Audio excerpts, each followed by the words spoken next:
que hubiera sido deseado si el ferrocarril no hubiera existido, ¿no? Pero por eso, yo como digo, que hubiera, es tan importante, o para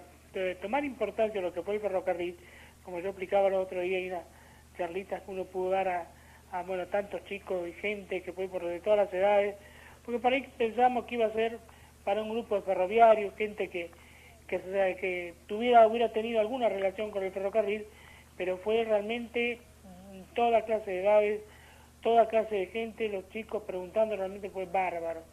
Por eso decidimos el sábado y domingo volver a hacerlo otra vez, porque me parece que quedó gente con mucha ganas, mucho interés en ir. Y entonces yo empezaba diciendo eso, ¿qué hubiera pasado si no hubiera estado en la vida de Puerto Deseado el proyecto de poner un ferrocarril, de estrenar un ferrocarril? Si no hubiera habido un 1 de mayo de 1909, cuando llegaba Briano con los obreros y los materiales para iniciarlo, o si no hubiera habido un 20 de septiembre de 1909, donde la locomotora 163 haría el recorrido de los primeros 1000 metros, ya que más o menos el promedio era de 1000 metros por día se iban haciendo. Si no hubiera habido justamente como lo decía Pedro Romano los otros días, una persona que realmente todavía no ha sido reconocido como se merece en nuestro pueblo, como Ezequiel Ramos Mejía, un ganadero, un terrateniente de la provincia de Buenos Aires, que quizá un visionario, que veía la importancia que era de poblar la Patagonia, toda esta zona tan deshabitada, y promover los ferrocarriles, y que luchó tanto por la sanción de esa ley 5.559, contra todos los intereses, contra montones de obstáculos, para que saliera esa ley y el proyecto de este ferrocarril de Puerto Deseado a Lago Nahuel Huapi. Entonces creo que debemos trazar una bisagra, deseado antes de 1909 y deseado después de 1909. Si vemos de 1884 a 1909, lamentablemente, bueno, era justamente un grupo de gente valerosa que estaba acá totalmente desamparada, en contacto con la civilización cada 3 meses, con un buque que venía y traía un poquito de correspondencia, algunos alimentos, sacando en esos años, sacando la llegada de los primeros salesianos, la para colmo la desgracia que tiene Deseado en 1887, cuando naufraga el Magallanes, que venía el flamante gobernador del territorio, Ramón Lista, que realmente nunca fue muy simpático con Deseado. Creo que fue quizá la gota que colmó el vaso, y aconseja a Juárez Selman a que levantara estas colonias, que era totalmente improductiva, y bueno, efectivamente pasa, y quedan esos valerosos colonos que siguen igual luchando. 1903, cuando el ingeniero Sirven hace las primeras mensuras de las primeras cuadras, con calles de 20 metros, unas 60 cuadras, pero realmente no había nada, Deseado era un caserío de 35, 40 personas, y no pasaba de ahí, hasta que justamente sale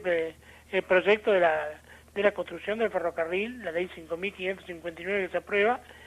de Puerto Deseado a Lago Nahuel Huapi. En mayo llega Briano,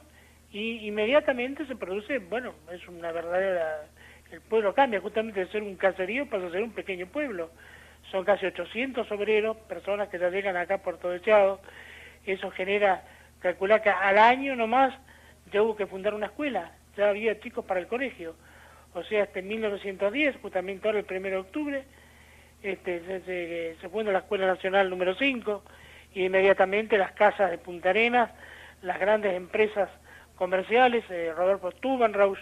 que inmediatamente llega a Deseado, también se instala, la Sociedad Anónima de los Menéndez Betti también se instalan, con Rodolfo Stubenrauch, que venía como gerente de don Severino Abelum, que será un verdadero pionero, creador, un hombre, bueno, realmente con muchas facetas dentro de lo que fue Puerto Deseado.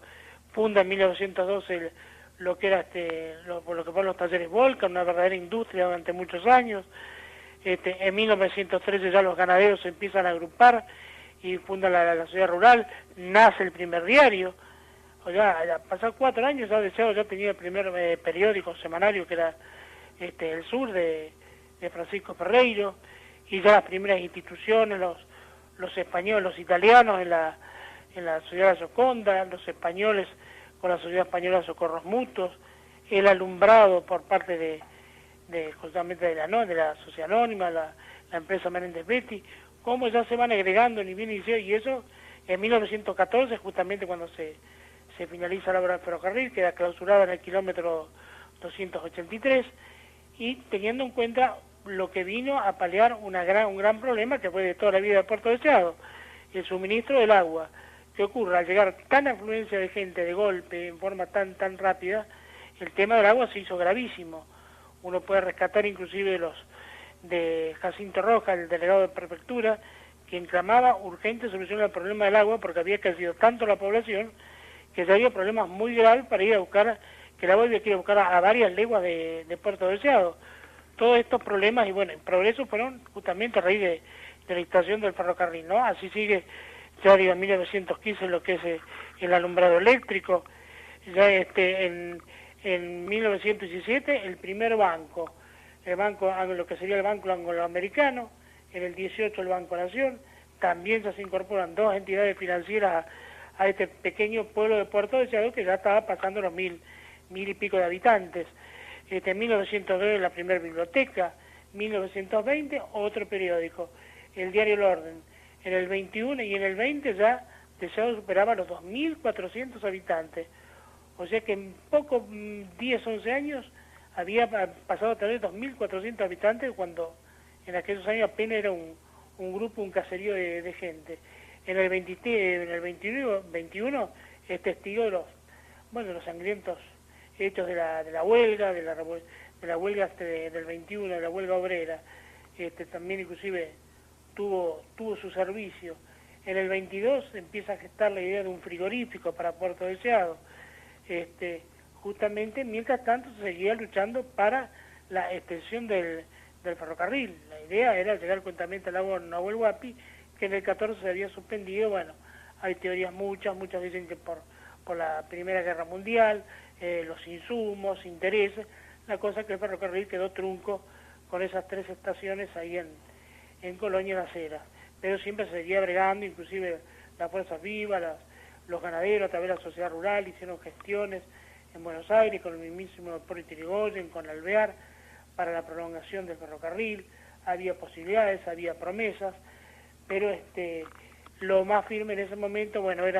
se debatía en el Congreso, que sale en 1922, la construcción del frigorífico, que estaría a cargo de la cooperativa frigorífica de Puerto Deseado, también encabezado generalmente por la familia Menéndez Betti. Recién en 1920, en el 23 tenemos el nuevo edificio del Correo, y ya en el 27, ya en el 26, la primera faena de CAP, ya el frigorífico, de la cooperativa frigorífica. Ya el ferrocarril tenía una nueva actividad, aparte del transporte lana, era el transporte de hacienda. Para eso el frigorífico tuvo que hacer un acceso de vías, que también debería pagar un canon por eso. Entonces, a esa altura, Puerto Deseado, lo que había sido, ya en 1926, 1900, llegando al 28, ya tenía ferrocarril, frigorífico y puerto, porque en 1928 se inauguraba el puerto también. Ahí también en 1928 el ferrocarril, socialmente, nacía el Club Ferrocarril del Estado. Justamente unos meses antes había nacido el Club Deportivo Deseado Junior, los antiguos rivales de tantas